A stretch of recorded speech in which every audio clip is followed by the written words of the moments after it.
Ballot paper से चुनाव करवा लो, जिसकी भी सरकार बने हमें स्वीकार है, चाहे वो इंडिया जीते चाहे जो भी जीते वो स्वीकार है। लेकिन मुझे, अगर मैं वोटर हूँ तो मुझे दिखना चाहिए कि हमारा वोट कहाँ गया।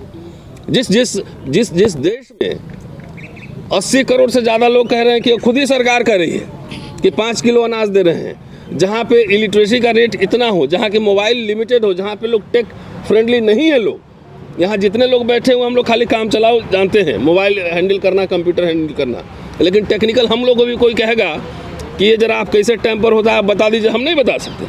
सारे साथियों से अपील है कि अपने अपने स्टेट हेडक्वार्टर में पहले अपने स्टेट हेडक्वार्टर में कमेटी बनाएं और इसी तरह का प्रेस कॉन्फ्रेंस हर स्टेट हेडक्वार्टर में पहले हो, उसके बाद जिले वाइज कमेटी बनाएं, क्योंकि ये लड़ाई ऐसी है कि जब तक ये जन आंदोलन नहीं होगा, जब जन आंदोलन होगा पॉलिटिकल पार्टीज फिर अपना आने लगती है। फिर एक जो हमने मिस्ड कॉल का एक नंबर कल जारी किया था, उसको ज़रूर थंबनेल में लगाएं और कम से कम टाइटल में लगाएं, ताकि लोग समझ सके कि आखिर किस नंबर पे मुझे मिस्ड कॉल देना है। नंबर फिर एक बार पहले रिपीट कर देता हूँ, 966-7722-062।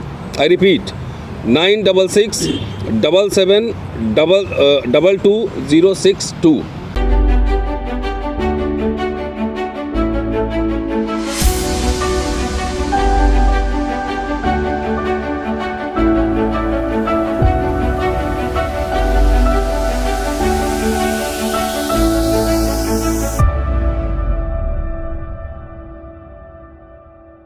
शुक्रिया आप सभी का। और कल हमने एक आग्रह किया था कि सारे हमारे जितने साथी हैं, जो मीडिया, असली मीडिया जो मैं कहता हूँ, एक जो हमने मिस्ड कॉल का एक नंबर कल जारी किया था, उसको ज़रूर थंबनेल में लगाएं और कम से कम टाइटल में लगाएं, ताकि लोग समझ सके कि आखिर किस नंबर पे मुझे मिस्ड कॉल देना है। नंबर फिर एक बार पहले रिपीट कर देता हूँ, 966-7722-062।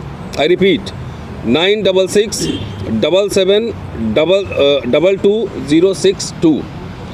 कि ये नंबर है जो साथी बैन ईवीएम आंदोलन के समर्थन में है, ईवीएम के इस्तेमाल के विरोध में है, वो आएँ और इस पर मिस्ड कॉल दे। इससे हमें जनता का नब्ज़ भी पता लगा है कितने लोग ईवीएम के खिलाफ आंदोलन करना चाहते हैं। काफ़ी कुछ हो चुका है, प्रशांत जी बोल चुके हैं, महमूद साहब बोल चुके हैं, काफ़ी कुछ लोग बोल चुके हैं। मुझे सिर्फ एक दो बात कहनी है कि कल भी मैंने कहा था कि ये डू और डाई है। अगर ईवीएम से चुनाव हुआ तो समझिए कि जितने इंस्टीट्यूशंस हैं, जितने डेमोक्रेटिक इंस्टीट्यूशंस हैं, जितने राइट्स मिले हैं कॉन्स्टिट्यूशन से, वो सारे ख़त्म हो जाएंगे। अन्ना का जो आंदोलन था वो काउंटर रेवोल्यूशन था, और उस आंदोलन से जो निकला वो हम सब देख रहे हैं। इसलिए हमें सच्चे अर्थ में जो एक रेवोल्यूशन करना है, और रेवोल्यूशन कैसे, बैलेट पेपर से करना है।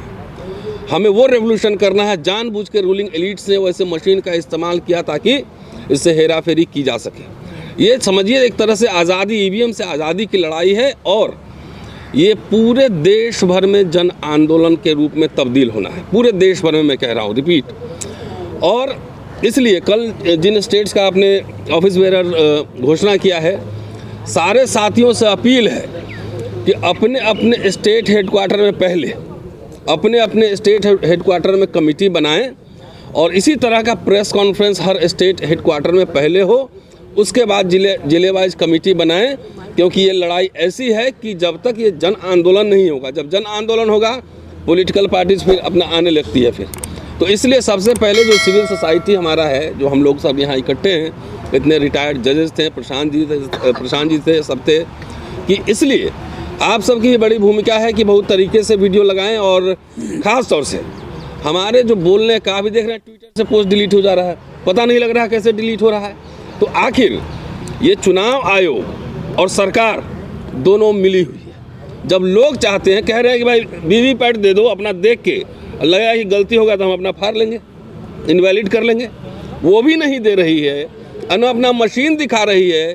इसका मतलब तिनका नहीं, पूरी दाल काली, पूरी की पूरी दाल काली है। पूरा जो है ये मिला हुआ है।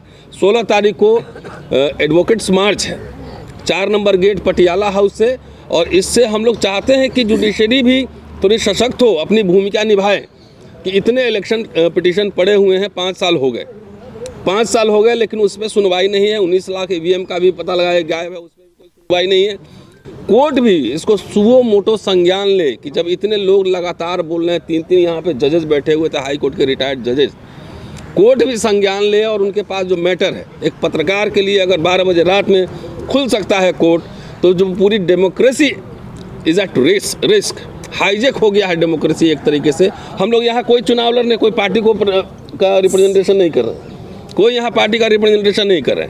बैलेट पेपर से चुनाव करवा लो, जिसकी भी सरकार बने हमें स्वीकार है, चाहे वो एनडीए जीते, इंडिया जीते, चाहे जो भी जीते वो स्वीकार है। लेकिन मुझे, अगर मैं वोटर हूँ तो मुझे दिखना चाहिए कि हमारा वोट कहाँ गया। जिस देश में 80 करोड़ से ज़्यादा लोग कह रहे हैं कि खुद ही सरकार कह रही है कि 5 किलो अनाज दे रहे हैं, जहाँ पे इलिटरेसी का रेट इतना हो, जहाँ के मोबाइल लिमिटेड हो, जहाँ पे लोग टेक फ्रेंडली नहीं है लोग, यहाँ जितने लोग बैठे हुए हम लोग खाली काम चलाओ जानते हैं, मोबाइल हैंडल करना, कंप्यूटर हैंडल करना, लेकिन टेक्निकल हम लोग को भी कोई कहेगा कि ये जरा आप कैसे टेम्पर होता है आप बता दीजिए, हम नहीं बता सकते। ये सवाल ट्रस्ट का है, ये हमारा ट्रस्ट ईवीएम मशीन पर नहीं है। अगर चुनाव आयोग के जो कमिश्नर हैं वो हिस्ट्री पढ़े होंगे या उनको बोले केमिस्ट्री पढ़ा दीजिए तो पढ़ा देंगे, नहीं पढ़ा सकते हैं। इसीलिए जो जिसका एक्सपर्ट है वही बेहतर कर सकता है। जंतर मंतर पे डेमो हुआ था उस दिन, सुप्रीम कोर्ट पे 16 तारीख को फिर डेमोस्ट्रेशन होगा ईवीएम का, बिल्कुल वो होगा, दिखाया जाए कैसे टेम्पर हो सकता है। मानव निर्मित कोई भी इंस्ट्रूमेंट हो उसको मैनिपुलेट किया जा सकता है, ये निश्चित है। और यहाँ तो भारत में तो लोगों का क्या, मशीन क्या कर लेगा? लोगों का दिमाग ही खराब है। जब दिमाग में ही बेईमानी बैठा हो, जब कॉलेज के प्रिंसिपल के दिमाग में बेईमानी बैठा हो, वाइस चांसलर के दिमाग में बेईमानी बैठा हो, मिनिस्टर के दिमाग में बेईमानी बैठा हो, तो मशीन क्या करना है? मशीन क्या करना है? वो तो आदमी का दिमाग है बेईमान है। 2 कानून जो है इस देश में लागू हैं, आप दिख नहीं रहा है। लड़कियां वहाँ बैठी हुई हैं और तब भी कॉन्फिडेंस है कि हम 400 पार कर लेंगे। कहाँ से 400 पार कर लेंगे? कल कहाँ गए, मध्य प्रदेश का हमने वो दिखाया भी था कि एक बीजेपी का सपोर्टर रिजल्ट निकलने से 3 दिन पहले कह रहा है कि बीजेपी के कैंडिडेट को आएगा 93,000 और कांग्रेस के कैंडिडेट को आएगा 77,000। तो उसको क्या इलेक्ट्रॉनिक मशीन जो है रात में सपना दिया था कि जो कह रहा है एग्जैक्ट वही आ रहा है। तो साथियों, मिला जुला के अब इसमें से जितने लोग हम लोग बैठे हुए हैं, सब लोग सिविल सोसाइटी के लोग हैं, कोई पीछे नहीं हटेगा। समय कम है, चुनाव आने वाला है। आज जैसा कि सोरैया साहब ने बताया कि राहुल गांधी से इस मुद्दे पे मुलाकात भी है। पॉलिटिकल पार्टी अपना काम करें, वो अपने मैनिफेस्टो में भी डालें ये बात, और इसके लिए जो सिविल सोसाइटी का आंदोलन है उसको सपोर्ट भी करें। अगर जिनको सरकार उन्हें बनानी है, सरकार इसमें से किसी को नहीं बनानी है। हम लोग तो ये वकील साहब हैं, मैं पढ़ाता हूँ, बाकी प्रोफेशनल्स यहाँ पे हैं। इसलिए सबसे अपील है, इवन पॉलिटिकल पार्टी से भी अपील है कि जो ईवीएम के खिलाफ हैं अपने कार्यकर्ताओं को बोलें कि इस नंबर पे मिस्ड कॉल करें, और जो भी आंदोलन हो डेमोक्रेटिक तरीके से, कॉन्स्टिट्यूशन के हिसाब से, उस आंदोलन में अपनी संख्या जरूर बढ़ाएं। शुक्रिया। देखते रहिए नीलकमल टीवी। आपको अगर हमारा वीडियो अच्छा लगता है तो हमारे चैनल को सब्सक्राइब करिए, वीडियो को लाइक करिए, शेयर करिए। धन्यवाद।